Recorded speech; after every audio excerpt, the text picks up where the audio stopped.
Welcome to the 2017 Harrop Ultimate Street Car Invitational. We're at our third year running on this stunning morning at Wynter Raceway. But before the day heats up, let's take a moment to appreciate automotive engineering and some of the beauty the Australian performance aftermarket has to offer. My heart is on the table, but my mind alone's been causing too much pain. It's been raining down these back roads, I took off my coat and washed off all my shame. Take me down now, give me room to run. Let the air in before the doorway shuts. Take me down now and let me see the sun.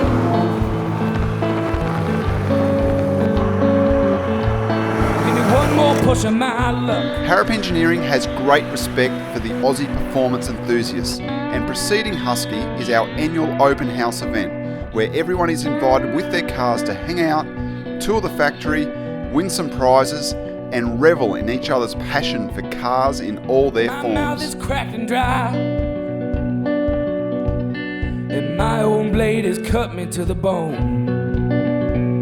My knees are weak and my feet are dragging, and I know I can't keep standing on my own. Take me down now, give me room to run. Let the air in before the doorway shuts. Take me down now and let me see the sun.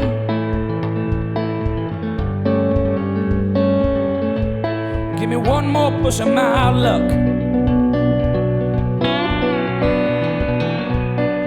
Experiencing all that beauty, it's hard not to leave the open house inspired, and for the Husky entrants, the road rally is a great way to see who they are competing with and to reflect on tomorrow's track events. This is the non-compulsory road rally section, so I think this is just probably a good chance just to relax and enjoy the other cars. Then we start off with the Motorkhana event. That's certainly going to be interesting. And then we have the Autotest, and that's a really fun section because there are a number of double apex corners Wynter through what they call the cleavage. Then we move around to 8th mile racing, so the way that Husky do that is a little different in that they combine your ET with your reaction time to get an overall figure, and obviously that sorts out where you sit in the drag component of it. And then finally we get some warm-up laps, and then we're let loose to lay down the best possible time that we can amongst the field. There are some amazing cars. The KTM is going to be very impressive. I think I haven't seen one on a track, so it'll be great to hear that full noise. It's great to have Craig Dean from Mustang Motorsport. He's certainly quite a good target competitor. I just can't wait. It is going to be a great day tomorrow. Welcome to our third annual Harrop Ultimate Street Car Invitational. We're at Wynter Motor Raceway. We've got a diverse group of cars with varying performance levels. That's what this event's about. The competitors are fantastic. They're pumped. Let's get them on track and battle it out.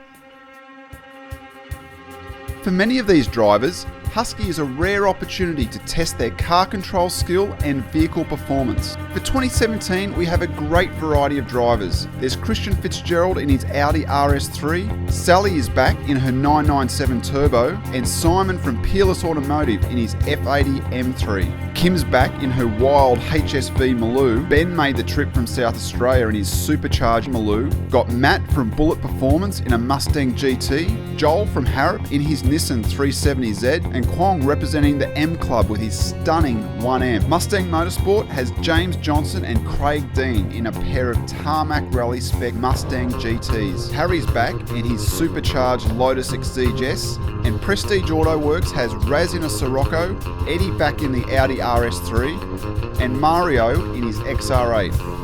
Harrop's own Alex bought his RX8, Mark O'Connor is in a new KTM Crossbow, and Young Guns Nick in an 8.6 and Nick in an LS-powered RX-7 FD round out this year's competitors.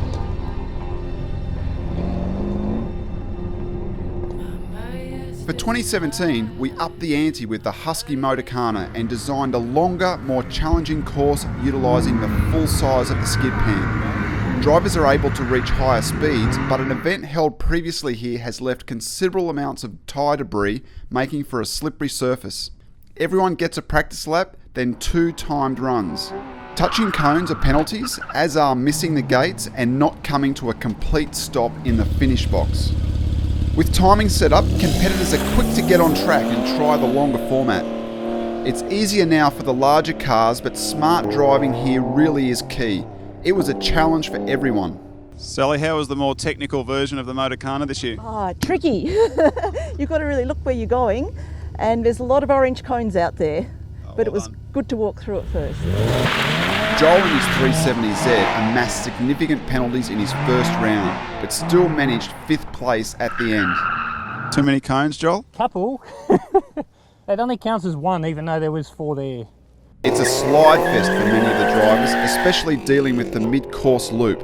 One of the smoothest drivers out there is Nick in his track-tuned 8.6, but unfortunately, he lacks the grunt and grip to push higher into the rankings. M-Series BMWs have a huge array of vehicle settings. Simon from Peerless is using this as a good chance to utilise some of the track maps, but unfortunately for him, no points are awarded for skids today. A bit more slippery than anticipated out there, so it's a bit of fun. James Johnson is having a ball getting used to the Mustang Motorsport Tarmac Rally GT. It's a big car with live axle rear end, so tight turns are a struggle, unless rear slides are lending a helping hand.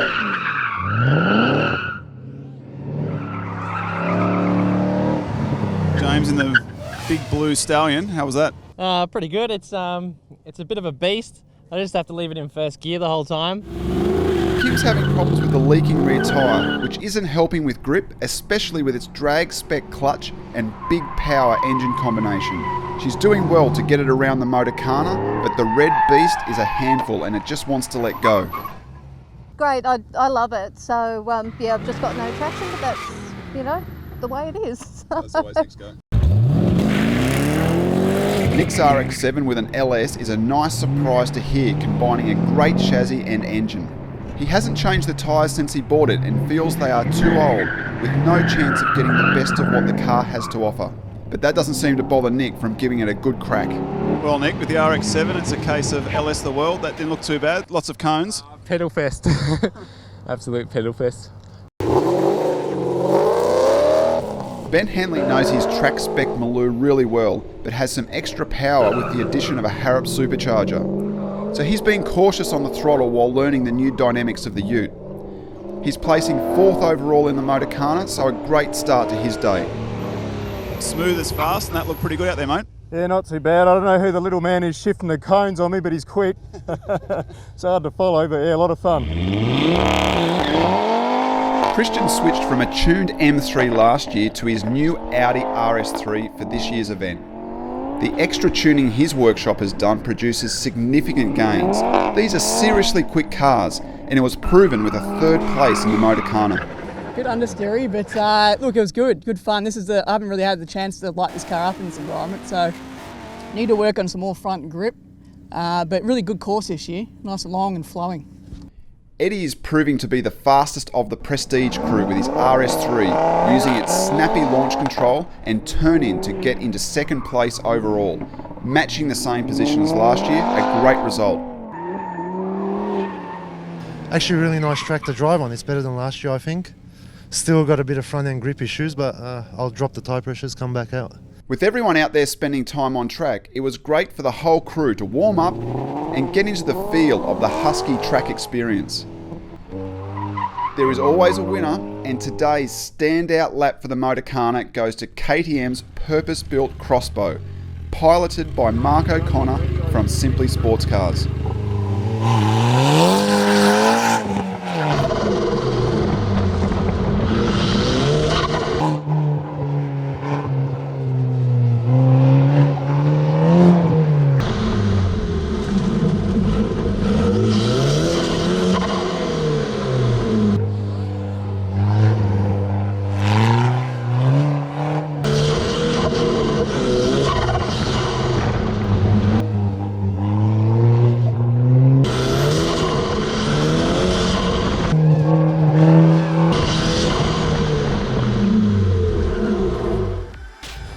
was a bit worried about the Motorkhana when we got here because this thing's a bit like a boat to turn around, but I think if you had asked me to design a KTM-friendly Motorkhana, it'd be that one. So it's Mark O'Connor in the KTM with a 34.72 in first, Eddie leading out the Audi RS3s with a 35.3 in second, and Christian Fitzgerald with a 36.29 are the top three. Next up, we're on to Husky's Autotest, a time section where acceleration, chassis dynamics and driver's control are under scrutiny. Here, Craig Dean takes us through a run of the course. Launching from the middle of the sweeper, it's a quick flip-flop to the hard right and getting the car rotated for what's referred to as the cleavage. We're hustling the car with as much corner speed as possible through the slower left and then right before onto the straight line slalom, testing chassis agility and grip before the big break into the finish box.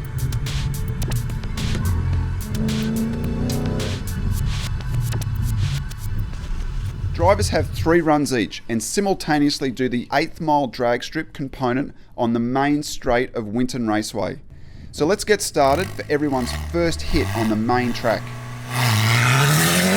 The KTM Crossbow is at home on the track and making short work of the tricky corners. It's going to be hard for one of the conventional street cars to match it for pace. Though it does rely on aero for grip, so caution is needed through the slalom and into that finish box. Nick, in his exuberance, left a nice pair of lines to show drivers which way the first corner is. Alex in his RX-8, that actually has the factory rotary, is taking a more sensible approach, while young Nick is pushing his 8.6 for everything it has to offer. While drivers are feeding through the auto test, we hit the 8th mile drag strip and take a run in the Crossbow. It has an amazing launch with a curb weight of only 790 kilos and 300 horsepower across the line at 146 k's an hour. Harry has his sights set firmly on the prize and putting down blistering runs through the auto test. He's within a second of the KTM, but his drag times are looking even faster, and there's even more straight line monsters in the mix. You've got the new cones, it's perfect. It's quite good. It's actually better than last year. We just go all the way through. Sure. Yeah, it's. And the Lotus is handling well? Yes, I think the drag racing we are doing quite well too. Excellent. I think, yeah. Kim's still not happy with her balance of grip after an auto test run. So with the 8th mile, she's unsure of a good result. Drag racing queen specialist? Yeah, no traction, no rubber underneath me, no proper tyres, but we'll see how we go.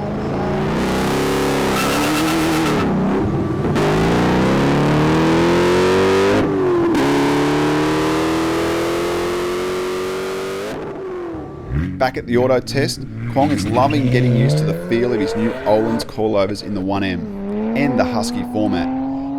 Like everyone, he's having a great time carving some corners at Winton. Awesome, what a day. It's been a good day. First time, so. How did you find the auto test with the slalom and then in the tight section? It's a little bit tricky. Tricky, but I definitely like the coilover. It's definitely helped. It's a lot more planted. Excellent. So it's good.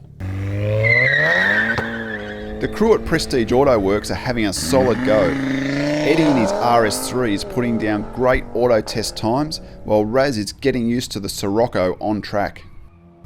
I'm still trying to get used to the front wheel drive, but it's, the KWs are fantastic in this car.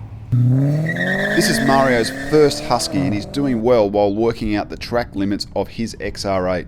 I think it's going well in the straight line. I'm going to try traction control off and see how much wheel spin I don't get.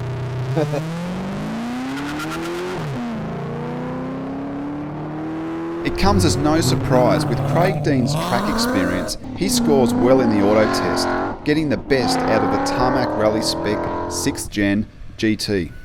And Prodigy James is showing some restraint while learning the 5th Gen Boosted GT. But when a straight bit of the track is presented, staying straight in these cars can be a real challenge, as he's found out. The lines on the road up there indicate you might have had a bit of a moment on that first run.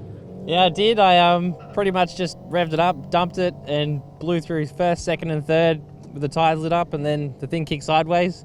You got to be careful. I'm lucky there's no crowds down there, so I think I'll keep it on the straight.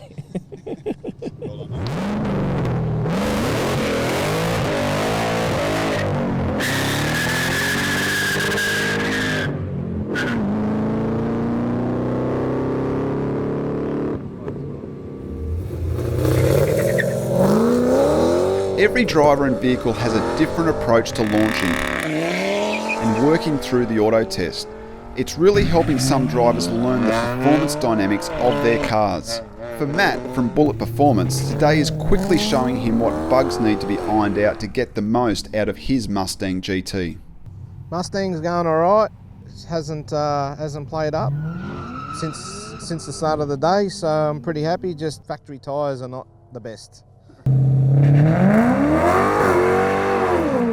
Too much wheel spin there, so he's backing off and saving it for the next run.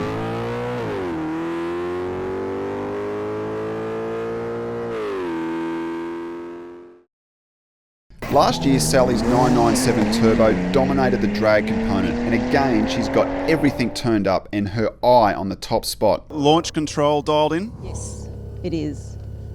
First time I've used it since the Snowy Mountains last year. So full boost? Full boost, yes.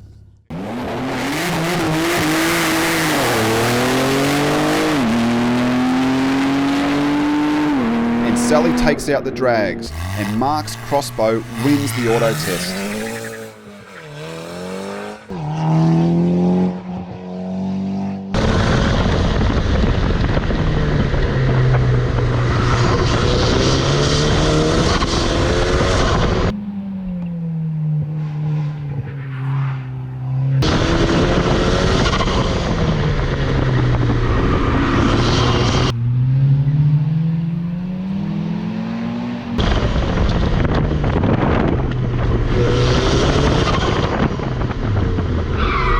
Crossbow posts a blistering 32.819 with Harry's Lotus second with a 33.521 and Craig in the Mustang third with a 35.273.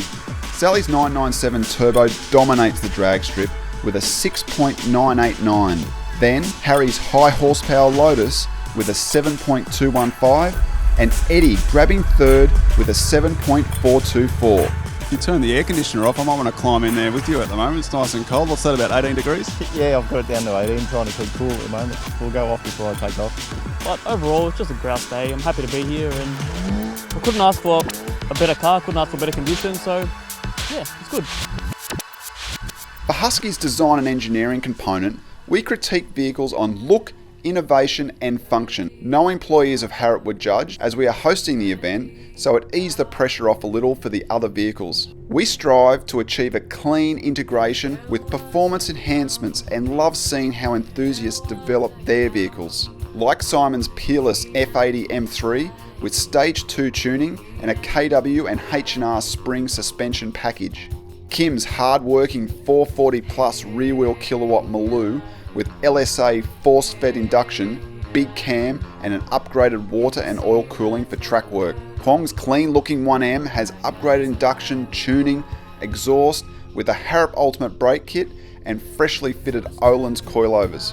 The KTM Crossbow certainly stands out and is far from a traditional street car, obviously. The only enhancement on this wild-looking machine is KTM's factory-optioned Club Racer pack. 4 vehicles equaled second place, being Sally's continually developing Porsche 997 Turbo, which sees a lot of track days, Ben's VZ Maloo, forced induction, a host of vehicle dynamic improvements for track activity, Harry's Exige S with the built 2GR V6 motor, a Harrop TBS 1900 supercharger, and a full aero and handling package.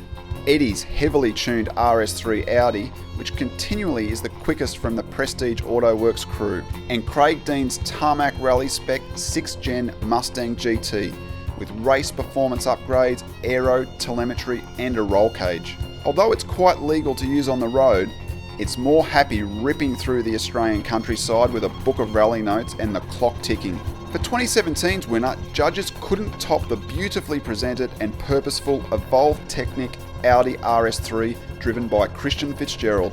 It's heavily tuned with upgraded intercooler, intake, fuel pump, blow-off valve, exhaust mods, brakes, Bilstein coilovers, and revised suspension geometry. This clean and fast overall package is a fine example of Australian aftermarket tuning. The lunch break is giving Fitzgerald Racing's crew time to fix a small issue with Sally's 997 Turbo, and everyone else a chance to check out the day's progression and get ready for the afternoon circuit time attack. The entire Wynter track is open for drivers to cut laps and find their groove on the track. We separate the sessions so there is more track space for everyone. This is really a fun part of the day. During the sessions, each driver's lap time is recorded and the Harrop crew rank them in scoring for overall position. Wynter Raceway National Configuration Circuit is exactly 3 kilometres long. For 2016, the fastest lap at Husky was Harry in his Exige S, posting a time of a 1:30.354. The track conditions are perfect today, so achieving that time is possible, and Harry is hungry for the win. Being a purpose-built vehicle, it's clear the KTM Crossbow is going to be running at the pointy end of the pack. Track time is where it excels, so the traditional tin-top vehicles are having some serious work ahead to keep up. Working through the field, some of the drivers here are experiencing their first full lap of Wynter, and as the afternoon progresses, it's clear seeing the confidence of people increase as they brake a little later, push a little harder through corners, and learn the limits on the full track. Kim is such a keen competitor and drives her Maloo like she stole it. Unfortunately, tyre pressure issues prevented a good lap time, but she loves racing in all its forms, which encompasses the true spirit of Husky. Ben Henley's afternoon is playing out really well as he comes to grip with the extra power his Maloo now has. He's having a good run with a variety of Euro-tuned vehicles out there on track. Nick's LS-powered RX-7 is on song and proving itself with some solid times on old rubber, eventually being 5th quickest for the day. Mustang Motorsport are having a great afternoon, with James getting some clean laps and Craig driving really well with a top spot in 4th on track in 2017. Sally enjoys getting on track often, and her experience in the well-packaged Porsche shows, with an eventual circuit time being a personal best on street tyres at Wynter and landing her in the top 3, a great effort. With the afternoon laps rolling out, the battle for the top spot between Mark and Harry continues to be close. These two vehicles are the only competitors who are breaking the 1:30 barrier. Exceptionally quick. There was one drama with Matt's Mustang GT. A known oil cooler failure issue from the factory resulted in a small fire that the safety team from Race Solutions quickly contained, but unfortunately ended his day on track. Vehicles are being pushed to squeeze out the fastest times. Mark and Harry fought to the line, with Harry being pipped by only 0.2 of a second with a 1:27.9 by the track specialist KTM Crossbow, with a blistering 1:27.7 on the national circuit. It was a great day's driving by everyone. Rounding out Husky for 2017, Mark O'Connor wins overall. Harry Sauer places second, as he did in 2016, and Christian Fitzgerald in the Evolve RS3 claims 3rd spot. Thanks for watching, and we're already counting down the days for Husky 2018. See you then. You fans out there who love motor racing, I hope you're watching this and I hope you enjoy it. Well, I haven't driven a lot of aero cars. The faster you go, the more grip it has, and it's sometimes after driving sedans, it's a little bit tricky to get your head programmed that if you haven't got enough grip, you need to go a little bit faster.